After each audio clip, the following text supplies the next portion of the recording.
वर्ण मात्रा के आधार पर उपदेश। क अक्षर के आधार पर संत पलटू साहेब उपदेश करते हैं और कहते हैं, मैं कितना ही समझाकर कहता हूँ परंतु कोई भी कहा नहीं मानता है।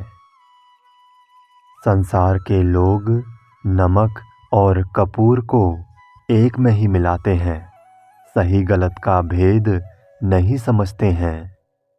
सोना और घुंघची को एक ही भाव समझते हैं। मिथ्याभासी लोग बकबक करते हैं तो सत्यवादी कैसे अपनी बात कहे।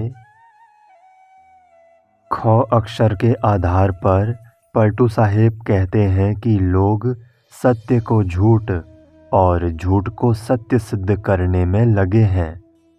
चोर खुले मैदान के चबूतरे पर बैठकर सत्यपरायण को पकड़ मांगता है और उसको दंडित करता है।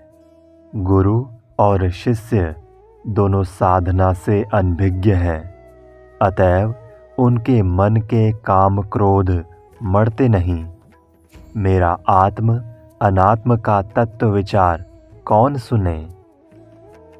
ग अक्षर से उपदेश है कि सच्चे संत गाली पाते हैं और सिद्ध नामधारी जो जालसाज होते हैं उनकी लोग बड़ाई करते हैं और सामान्य जनता सिद्ध कहलाने वालों से पुत्र धनादि मांगने जाती है।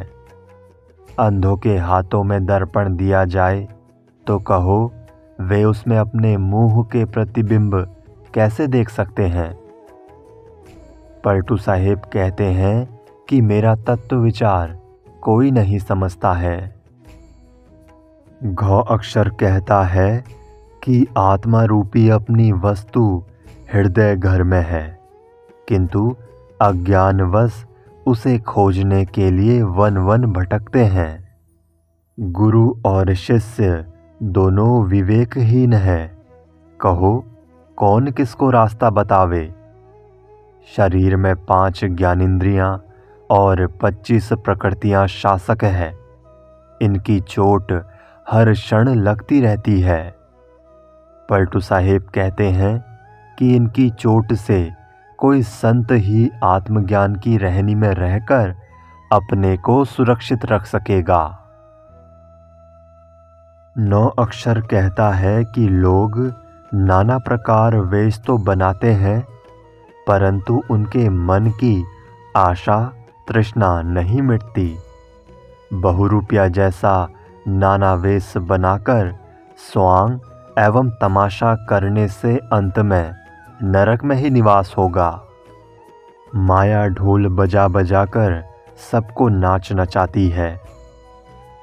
पलटू साहेब कहते हैं कि अनात्म वस्तुओं में जिसकी वासना की डोरी लगी है उसे बारंबार 84 चक्कर में भटकना होगा। चौ अक्षर कहता है कि संसार एक दिखावा है, यह स्थिर नहीं बदलता रहता है। कुछ लोग ऐसे हैं जो जालसाजी करके लोगों को फंसाते हैं और उनसे अपना स्वार्थ साधते हैं। जो छलपूर्ण बात करते हैं वे सिद्ध कहलाते हैं। उन्हें अपनी आत्म वस्तु का थोड़ा भी भेद नहीं मिला और वे पवित्र रहने का रहस्य नहीं जान सके। पलटू साहेब कहते हैं कि संसार के लोग तो चर्म दृष्टि वाले हैं, उन्हें केवल देह बुद्धि है। वे परम उपास्य आत्मा को कैसे पहचान सकते हैं। हरि नाम का रस नहीं पिए अपितु भांग धतूरा पीते हैं। गुफा में जा बैठे किंतु लड्डू पेड़े खाने के लिए लालायित हैं। लड़की की मंगनी तो कर लिए किंतु उसका पति से विवाह नहीं हुआ और वो कुंवारी ही रह गई। पलटू साहेब कहते हैं कि पति तो पहचानने में नहीं आया, फिर झूठा ध्यान क्या करते हैं।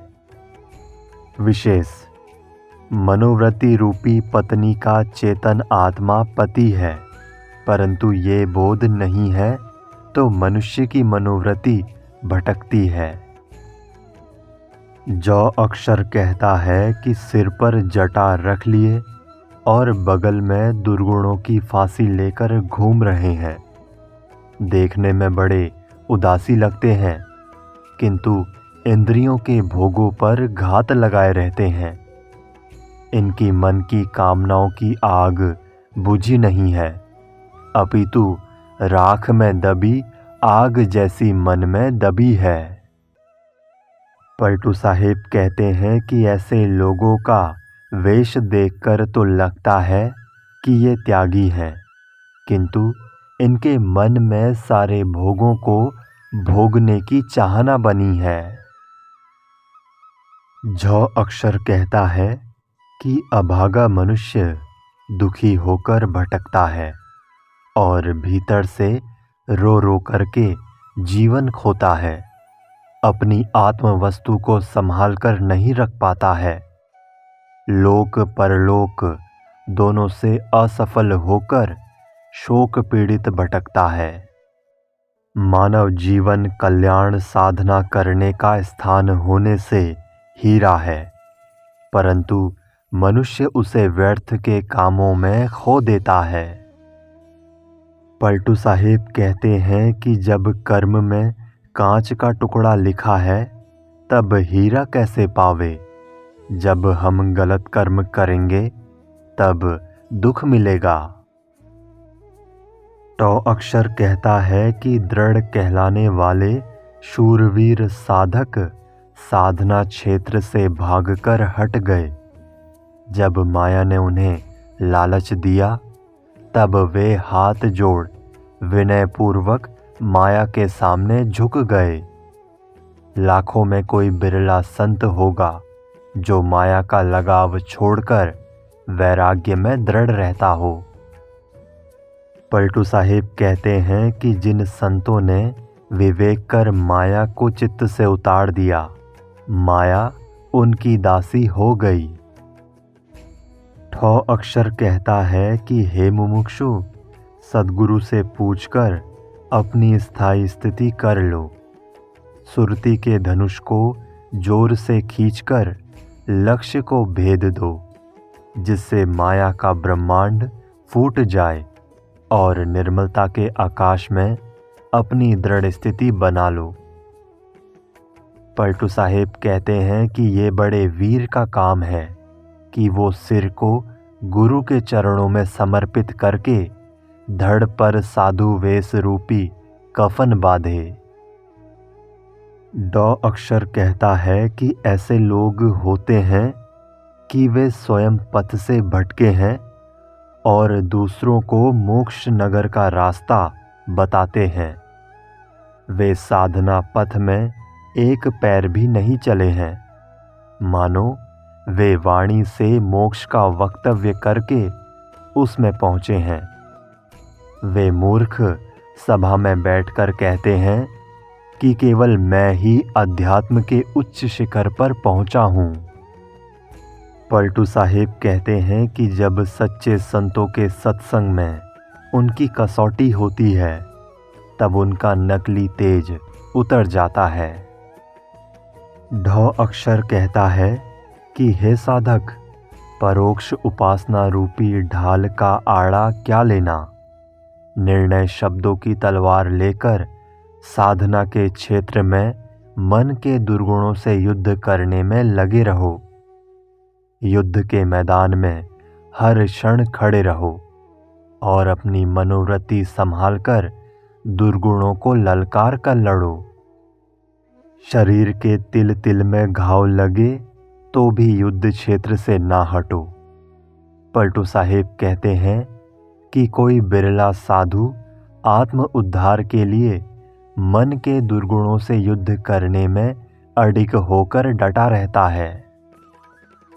तो अक्षर कहता है कि कितने ही साधक वृक्ष की छाल या केला की छाल पहनते हैं, जिन्हें वलकल कहते हैं, और पृथ्वी में गहरा गड्ढा खोदकर गुफा बनाते हैं और उसमें जा बैठते हैं। वे प्राणायाम करते हैं और उलटकर श्वास खींचते हैं। अनुलोम ऊपर से नीचे की ओर तथा विलोम नीचे से ऊपर की ओर श्वास खींचते हैं। पलटू साहेब कहते हैं कि वे आसन जमाकर बैठते तो हैं, किंतु मन की सांसारिक आशाएं नहीं मिटती, तो उनका सब करना व्यर्थ रहता है। थ अक्षर कहता है कि सारे लोग माया मोह की असावधानी में पड़े सो रहे हैं, इसलिए मैं इनसे हार बैठा हूँ। ये लोग भक्ति का पौधा काटकर विषय वासना के बीज अंकुरित कर रहे हैं। तपस्वी संपदाशाली हो गए और व्यवसायी दरिद्र हो गए। पलटू साहेब कहते हैं कि रोगी निरोगी हो गए और वैद्य रोगी हो गए। साधारण लोग भक्ति ज्ञान के पथ में लगकर मन निर्मल कर लिए और बड़े महात्मा कहलाने वाले मान बड़ाई के मोह में पड़कर मन मैला कर लिए। द अक्षर कहता है कि सियार सिंह का वेश पहनकर अपने को छिपा रखा है। सिर पर तो साधना करने का चिन्ह लगा लिए, किंतु मानसिक युद्ध का भेद नहीं समझ पाए। उनके ऊपर हुकूमत करने वाले गुरु लोग भी उनका भेद छिपाए रखे, इसलिए उनका कोई भेद नहीं जान सका। पलटू साहेब कहते हैं कि हम बारंबार देखते और उनकी पोल पट्टी जानते हैं, किंतु उनका भेद बतावे तो उनके शत्रु बनेंगे। ध अक्षर कहता है कि लोग धर्म और अध्यात्म साधना के धनी तो कहलाते हैं, किंतु उनके हृदय घर में पवित्र रहने का एक कण भी नहीं है। वे धर्म का अहंकार और भ्रम करके तो बैठे हैं, किंतु उनका पूरा समय आत्मशोधन के बिना जा रहा है। दुकान तो बड़ी है, किंतु पकवान फीके हैं। पलटू साहेब कहते हैं कि आध्यात्मिक साधना के रसिक उनकी पोल पट्टी जानते हैं, अन्य लोग उसका स्वाद क्या जाने। प अक्षर कहता है कि पतंगे स्वयं दीपक की लौ में कूदकर जल मरते हैं, इससे दीपक को कोई दुख नहीं होता। पहले तो दीपक जलता है और पीछे पतंगे उसमें लिपटकर जलते हैं। मोहवश मनुष्य विषयों में लिपटकर जल मरते हैं। पलटू साहेब कहते हैं किंतु साधक आत्मज्ञान में रत होता है और अंततः आत्मलीन हो जाता है। फ अक्षर कहता है कि गरीब एवं सादा होकर रहो, कल्याण की चिंता अवश्य रखो और दुनियादारी लोगों से हटकर रहो। लोगों से तुम्हारी स्तुति और निंदा होती हो तो ये दोनों बातें निर्विकार भाव से स्वीकार करो। चाहे विपत्ति हो या संपत्ति, सब समय अंतर्मुख होकर आत्मानुरागी रहो। पलटू साहेब कहते हैं कि अंतर्मुखता की डोरी सदैव लगी रहे, यदि ये टूट जाएगी तो दुनिया में डूब जाओगे। ब अक्षर कहता है कि बगुले हंस का वेश बनाकर हंस की बोली बोलते हैं, परंतु जब नीर शीर अलग करने का समय आता है तब बगुले की पोल पट्टी स्वयं खुल जाती है। रांगा और चांदी दोनों सफ़ेद होते हैं, उसको परखने की दृष्टि हुए बिना दोनों का भेद कौन कर सकता है। पलटू साहेब कहते हैं कि जहाँ हंस नहीं होते हैं वहाँ बगुले ही हंस कहलाते हैं। भ अक्षर कहता है कि मन के भ्रम और भटकाव को क्षीण करें, समाप्त करें। कुछ लोग इंद्रियों का ऊपरी ढंग से रोकथाम करते हैं, परंतु सतनाम के अर्थ स्वरूप आत्मा को भूलकर सांसारिक संग्रह में चित्त लगाकर डूबे हैं। वस्तुतः जो त्याग के अहंकार और संग्रह के लोभ से अलग है वो सावधान योगी है। पलटू साहेब कहते हैं कि लोग त्याग करते हैं तो इसका भी अहंकार करते हैं, संग्रह करते हैं तो इसका भी लोभ करते हैं। म अक्षर कहता है कि जिसका अपना मन शिष्य नहीं हुआ वे दूसरों को शिष्य बनाने के लिए स्वयं गुरु बन बैठते हैं। बिना सेवा और विनम्रता के लाभ एवं सुयश कहो कैसे मिल सकता है। जिसको नाक नहीं है वो कितना ही नाच नाचे, नकटी बाई ही रहेगी।